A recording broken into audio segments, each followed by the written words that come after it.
So it was a rough day for the stock market today, guys. Let me actually make my face a little bit smaller so we could dive right into the video. We're going to break down the stock market in this video like we always do every day here on the channel, guys. And we're going to go over some stocks that I'm looking at. We're going to talk Tesla, what I'm doing in the market. So sit back, relax, take a sip of your coffee, guys, and let's dive into the video. I appreciate all you watching out there as always. So again, it was a rough day overall for the markets, even though we did see a bit of a relief rally heading into the end of the day. As you guys can see, SPY went from 377 to about 380 bucks. That was a run of about, let's see here, 0.9%. Not too bad, but overall, every index still went down today, close in the red. We had the Russell down 0.6%, NASDAQ down 0.7%, same with the S&P. As the Dow barely went down, it actually pretty much broke even, but still went down a little bit. And the VIX went up almost 6% on the day, as we had gold up over 1%, silver up 0.5%. So very good day for gold, very good day for silver. And you guys saw, if you watched my previous video, which if you didn't, make sure to subscribe. 40% of you, you watching, 40% of you are not subscribed. So you got to catch the videos, guys. But, excuse me, as I'm spitting all over the mic here, guys. Oh, God.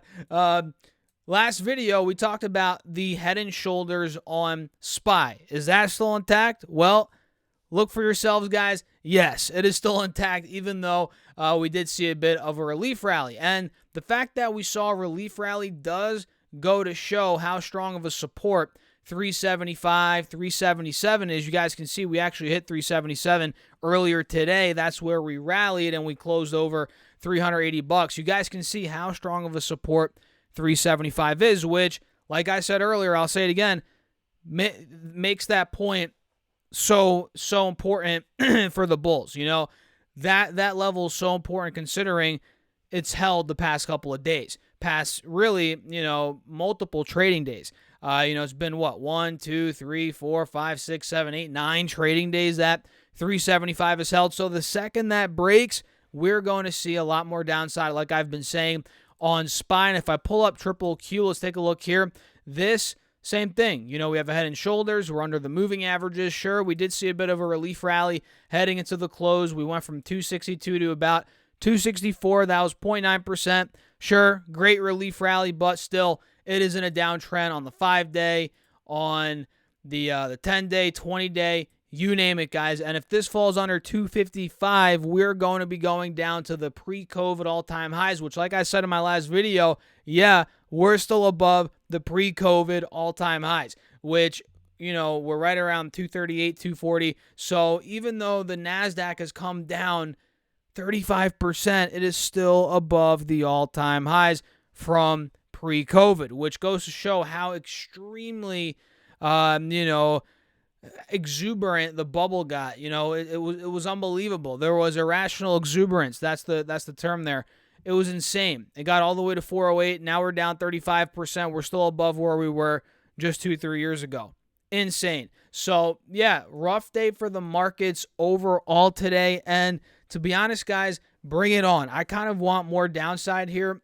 We've been trading sideways, if you guys haven't noticed, for about 2-3 months. I mean, since the middle of October, so we're talking almost 3 months now. We've been trading sideways, so it looks like finally the markets are trying to pick, they're starting to pick direction. And unfortunately for the bulls, I mean, it's to the downside. We saw a bit of a rally over the past month and a half, 2 months. It ended up, fizzling out. A lot of selling came in at the end of the year last year. And it looks like bears are really gaining momentum right now. So let's see. What do you guys think? Let me know your thoughts in the comments down below as always. And let's now talk about some stocks. We have a couple stocks to talk about: Apple, PayPal, of course, Tesla, and there's a couple other ones that we're going to get into whose charts I kind of like right now. In the midst of all of the selling, all of the craziness right now, there are some charts out there that do look pretty good to me. So let's dive into Tesla right off the bat. We always have to talk about Tesla, guys, because this thing, each day it's up 5%, down 10%, up 15%. Well, actually, it didn't go up 15. It went down 15% today. At one point, it was down 15. And it closed down over 12%. So it did see a bit of a relief rally, but still went down 12% on the day, guys. Unbelievable. So Low of the day was 104.64, which I believe that hit pretty much right after I filmed my last video of the day a couple hours ago. And from that point, 104, it rallied to about, again, 108 is where it closed. 3% rally, and still it went down 12%. And clearly, we're pretty much right at the lows from a couple, trading days ago from the end of the year. And you can see those lows were 104.22. So we got pretty much 40 cents away from the lows today on Tesla. And in my opinion, if I had to gamble on this, if I had to make a bet, I would say Tesla is going under $100 by the looks of it. It saw a bit of a rally last week, 18% rally, pretty nice rally, and it clearly did not have legs. I mean, that rally failed like that at 125, 130, right by the 180 SMA here on the 1 hour chart. It looks like it is going to come down lower in my eyes. If 100 breaks, we could see a free fall on this thing. Who knows how low it could go? But at some point, it's gonna, the falling knife will catch itself, or maybe not. Who knows? And who knows where that's going to be? That's the $1 million question, right? Because right now, bulls are trying to come in on this thing. There's little rallies, but these rallies have no legs. All the rallies get sold off or they get beaten down, which has been kind of what's been going on for quite some time now. So I just set my alert at $100. Mark is at or below, because that realistically could hit, whether it's tomorrow, next week, probably not even next week, tomorrow, the next day, the day after that. That could really, that level could hit, no joke. So Tesla not looking good at all, guys. And Apple was in the news today. We got some news out of China. So a recent report from supply chain analysts TrendForce said it saw Apple's iPhone shipments declining 22% in the December quarter. And as you guys know, as I'm choking here on the camera, let me actually get a little sip of coffee, guys. Cheers. As you guys know, there's been a lot of mayhem in China right now. Throughout the course of the past couple of months, especially in the past month in regards to COVID, and this has been going on in Taiwan, and the manufacturing. It's just been a complete disaster. We've seen Apple in the news over for the production, right, over the past couple of weeks. It's been here in the news here and there, but we've been seeing what's been going on. That's what I'm trying to get at here. And this analyst is saying 22% decline in the December quarter.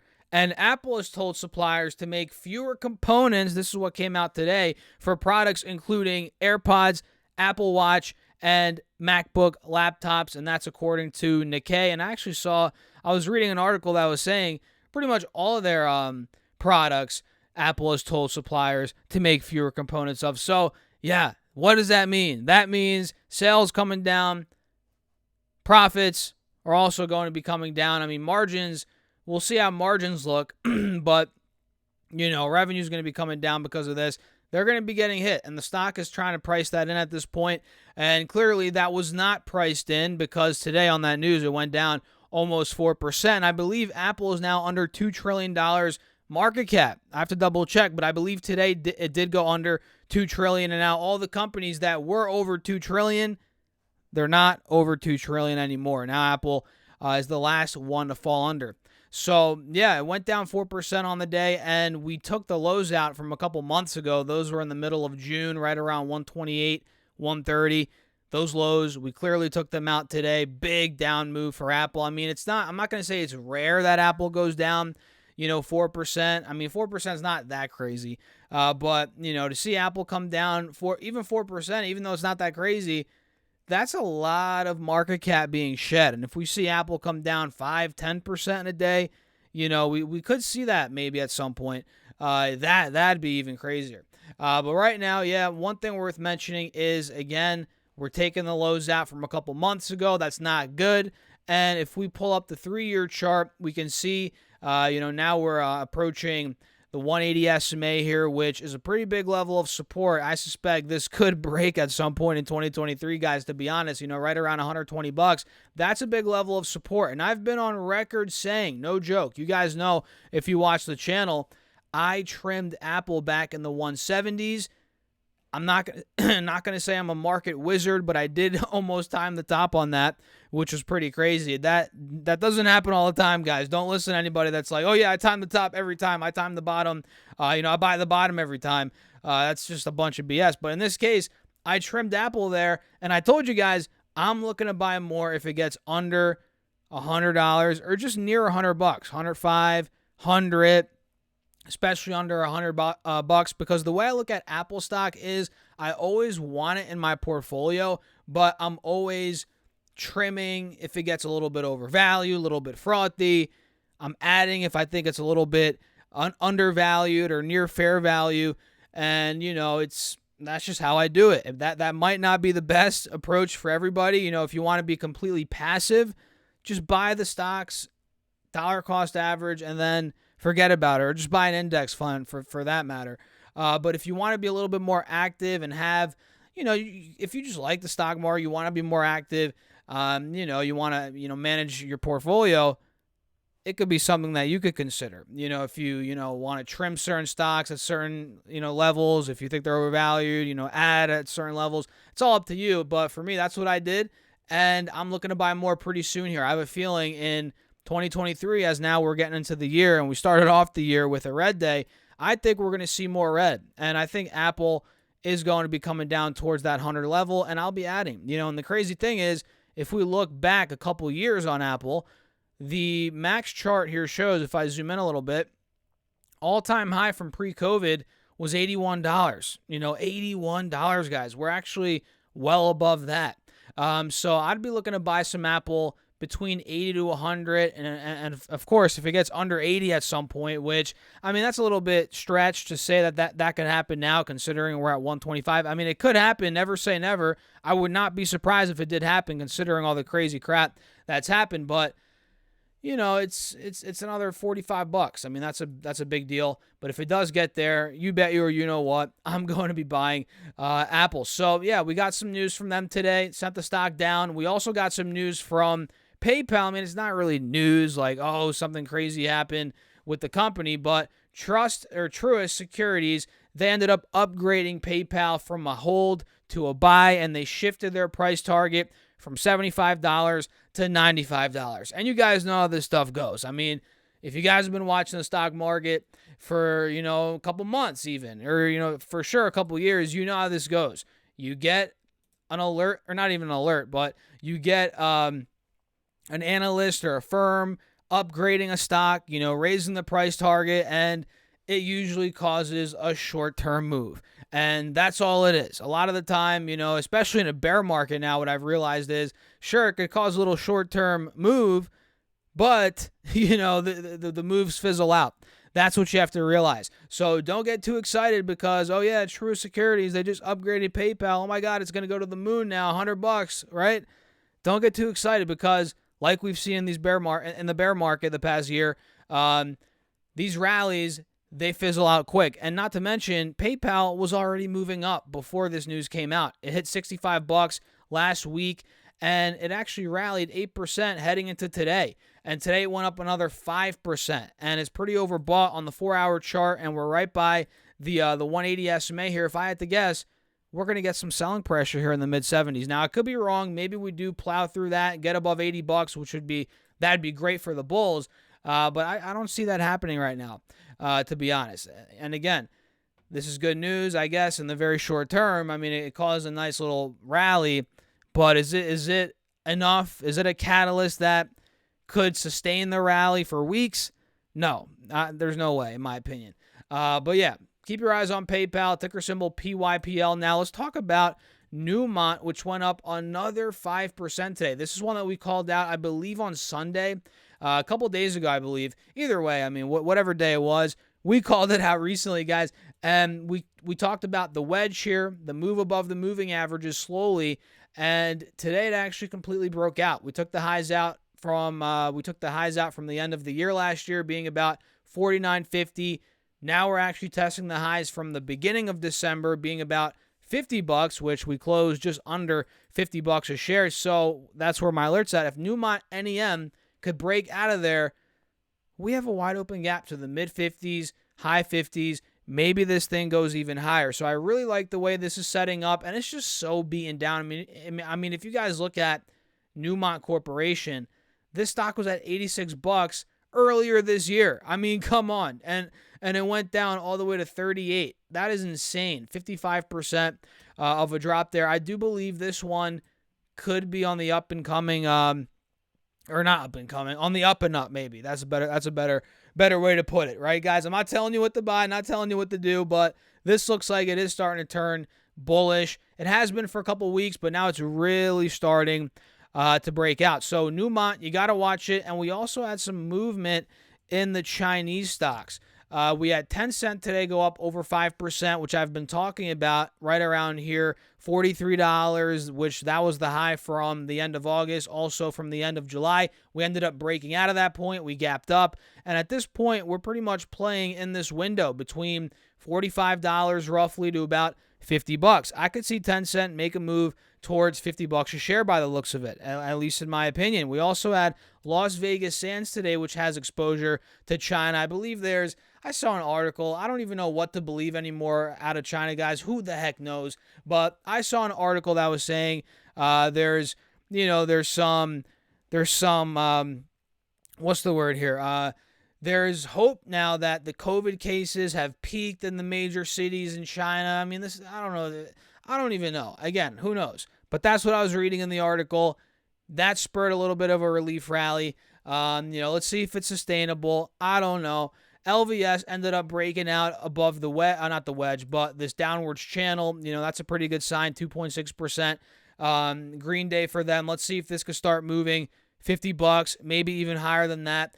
And PDD, which is another one out of China, Pinduoduo, this went up 3.7% today. And if you guys take a look here on the chart, we are now confirming a bounce off the 180 SMA. We actually broke the 50 SMA today. Earlier in the day, we were up to 89, almost 90 bucks a share. That was in the morning, and it ended up selling off and flattening out. And notice this. Notice how PDD, guys, ended up flattening out, consolidating at a higher low and above the highs from the last day of trading. That's very important. And also above the pre-market highs. We held the pre-market highs all day and closed above them. That's a very good sign for the bulls. Now, let's see if this could end up making a move back towards 90, 95. That's where the money could be made here on PDD. And we also have none other than Starbucks, which we called out a couple days ago. This one up 1.6% today. And remember how I was talking about the head and shoulders? Well, today we broke the neckline. Look at that. We broke out of the $100 resistance, the neckline of the head and shoulders. We're above the moving averages now. We actually took the highs out from last week as well. Starbucks looks like it is starting to make its move towards 105, which, I mean, it's been a long time coming. I mean, this thing was caught up in the mid-80s, 90s for months. I mean, actually, it was mostly in the mid-80s. Then it started to break out after the last earnings report, and it looks like now it's breaking out heading into the next earnings report, or it's starting to break out, which earnings are coming out in the beginning of next month. So about a month from now, on the 2nd of February, Starbucks is reporting, they're reporting earnings. So, yeah, watch out for SBUX. We also have eBay. Let me pull up eBay, which is not fully breaking out yet, but it's starting to see some buying pressure here at about, let's see, what is that, $40, $41. We actually broke the 50 SMA today, but not quite yet above the 180. I'm actually going to set my alert right just a little bit above where it is right now. I'll put it at $43. Mark is that we're above. If this is able to break, guys, eBay could be setting up for move to the mid-high 40s. And if I pull up the 20-day chart, I mean, we're still technically in a downtrend, and you guys can see we are in this channel, downwards channel. Let me pull this up. Give me a second. Yeah, you guys see this right here. I just kind of ruined it, but it's all good. Just watch. If we break out of this 43 level, we break that channel, that is where the move's going to come. But we're not there yet. We're not there yet. So my alert's at 43. Let's see where this thing ends up going. I have lines all over the place. Let me clear the drawing set. Sorry about that, guys. And the last one, for all of you that stuck till the end, I appreciate you all for tuning in. Let me know in the comments. Say stuck till the end. Drop a money emoji. Do whatever. Drop some cash emojis if you stuck till the end. Boeing is starting, well, it's been breaking out, but now it's starting to break out of some key levels from a while ago. So today, Boeing went up 2.5% on the day. And if we pull the 3-year and I zoom in a little bit, you guys are going to see back in March of 22, we failed right where we are now, 198, $200. That makes this $200 level very freaking critical for the bulls. I mean, I'm going to set my alert at 200 now, and that's also right by the 180 SMA here on the 3-year chart. If 200 is able to break, that's going to show a ton of strength in the bulls. 225, 230 could be next. You know, mid 200s could be right around the corner from there. So Boeing, it's not there yet. It's covered a lot of ground in the past couple of months, which is great. But if we're looking at the 3-year chart, it's not quite yet fully breaking out. But if 200 does break, we might be there. So with that being said, I'm going to wrap up the video, guys. If you enjoyed it, hit that like button. Feel free to subscribe. And I have a second channel, if you didn't know, Stocks Talks Money. Make sure to subscribe to that as well. And get your 20 stocks from Moomoo and your 12 stocks from Webull. All the details are linked down below. Deposit at least $100 with Moomoo and deposit any amount of money with Webull, and you get your free stocks. And you could also check out my Patreon if you guys want. All the details are linked down below. I'll catch you in the next video. Cheers. I'll see you later, guys. Peace out.